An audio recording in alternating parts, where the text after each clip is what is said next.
You have the establishment wing of the Republican Party and the populist wing. Roy Moore is a favorite among social conservatives. This past Tuesday in the Alabama U.S. Senate special election, former Chief Justice of the state Supreme Court, Roy Moore, won the Republican primary with 39% of the vote. Senator Luther Strange came in second with 33%. Rounded out, Congressman Mo Brooks, who represents the 5th District, which is in the northern part of the state, wound up with 20%. So we turn to Professor Spencer Kimball of Emerson College. Professor, can you explain what happened as we sit here on this Monday, August 21st edition of Emerson College Polling Weekly?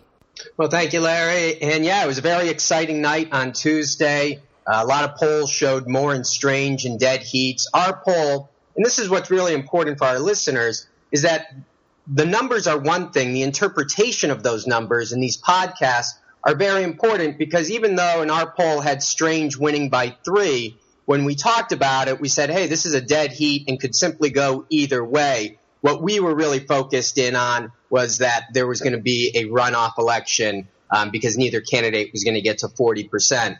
But when we take a look at the state, Moore did what we expected him to do in that southeastern portion, which is the 2nd District. It's kind of the southeastern under Montgomery. And he carried that area very strongly. Where he overperformed was in the Mobile area, in the southwestern part, and better along the eastern part of the state as well. Brooks did what we expected out of the 2nd District up in Huntsville. But Strange just wasn't able to get enough of the vote in that central area. And what was really interesting was watching President Trump come out and stump for Strange on Twitter and giving that endorsement, because Trump in Alabama has a 58% approval rating. They trust him over the media, nearly 2-1. So the question in the primary was, could the Trump endorsement carry Strange over the finish line, get him to 50%? What we clearly saw was that it did not. And now we move on to the runoff election for September 26th. September 26th is the date. We're going to circle it. But why wait until then? Do give us your take now on the race.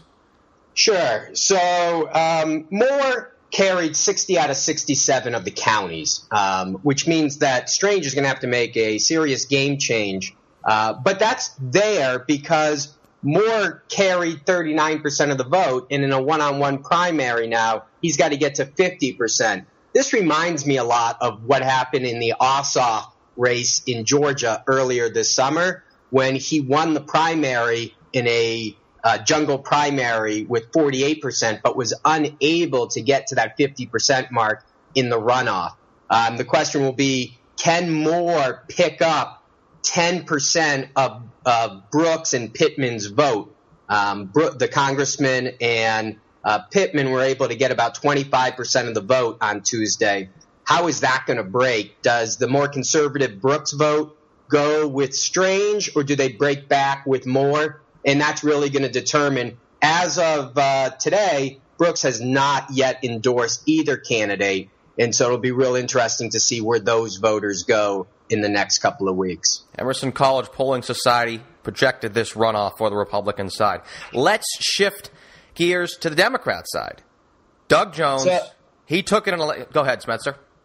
I was just going to say, Doug Jones ran away with it by nearly 40 points. And again, this is why it's important that people don't just look at numbers, they actually listen to the podcast, because as we discussed it, we said, well, we have him at 40, Kennedy is next up at 23%, but we expected him to get to that 50% mark because of the high number of undecided voters in the Democratic primary. So while it was a little surprising that he was able to clear the 60% mark, there was not a surprise that he was able to take that nomination. And he's the more conservative of the Democratic candidates that might be able to give a challenge to whoever the Republicans nominate next month. It's duly noted that of all the pre-election polls, ECPS was the only one which had Jones winning, so credit to you there, Professor.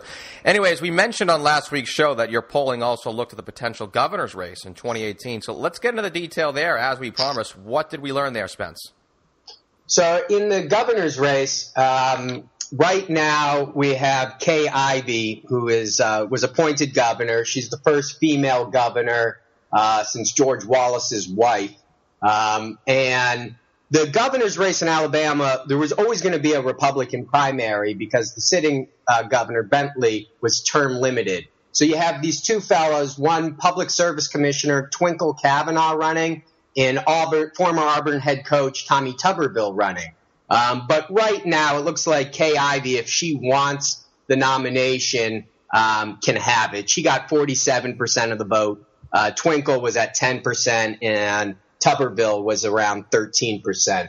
So she's got a substantial lead outside the polls margin of error, and would most likely take the nomination if she decides to run.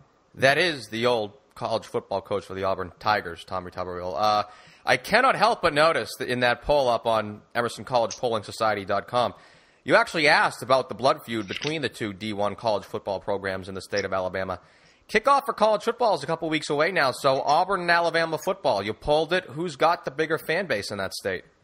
Well, I guess it comes to no surprise to those fans in Alabama, but the Crimson Tide is the team for Alabama. 49% of respondents said that they were fans of Alabama Crimson Tide versus 19% who said Auburn. But what's interesting there is, as you mentioned, Tommy Tuberville is the former Auburn coach. So we were able to look at a crosstab to see, would Auburn fans vote for Tuberville over Ivy? And it turns out that he loses still 39-26 to Ivy amongst just the Auburn fans. Alabama fans aren't really big fans of Tuberville. Only 7% of them said they would vote for him in a GOP primary. Professor Spencer Kimball for the Emerson College Polling Society, we thank you for providing this imperative information to our public. Thank you.